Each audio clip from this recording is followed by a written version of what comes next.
Hello, Jeanette Rankin families. My name is Morgan Loy. I teach 3rd grade, and today I'm with you to show you how to log your student into Google Classroom. So first things first, let's talk about your student's login.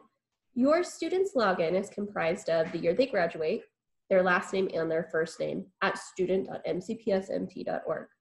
So my 3rd grade friends graduate in 2030, my 4th grade friends graduate in 2029, and my 5th grade friends graduate in 2028. So that'll be the first numbers in their email address, followed by the first 3 of their last name and the first 3 of their first name at student.mcpsmt.org. You need this information to log your student into Google to get access to their Google Classroom.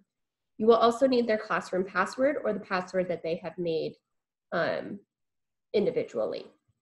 So after you get your password and your email from your student, you will then need to go to a browser, an internet browser, whatever one you use on your computer at home, and open google.com. When you get to google.com, you're going to look at the top right-hand corner and see that there's a sign in button. When you hit the sign in button, it's going to take you to use your Google account. When you get to this point, you're going to want to type in your student's year they graduate, first 3 of their last name, and then the first 3 of their first name at student.mcpsmt.org. Hit next, type in their password, and hit next again. Once your student is logged in, it should show their first initial in a circle up in the right-hand corner or a picture, depending on if they've changed it. Now to get to Google Classroom, there is a square of squares, I like to call it the waffle, next to your student's circle with their initial in it. You're going to click that and it's going to give you access to all of the apps that your student has access to using their MCPSMT login. We are going to click the Google Classroom app. It's a green rectangle with a yellow border. When you take that, it's going to take you to the classrooms that your student is enrolled in. At this point in the school year, your student has already had access to this Google Classroom, and if they haven't, you'll need to reach out to your student's teacher. When you get to this point, you'll see that my friend here is actually enrolled in 2 classes. The one is just show you how to work into the classroom. Normally, you'll be able to see all of the students' names in your classroom, and we want to not do that right now. So if you click the text of the classroom, it's going to take you into the classroom. We have stream, classwork, and people along the top. Most of the time, your student will need to go into the classwork tab. But for purposes right now, I'm going to show you what the stream is. The stream is a place where you may see what the teacher has posted for assignments or material. It might be also a place where they've posted just comments.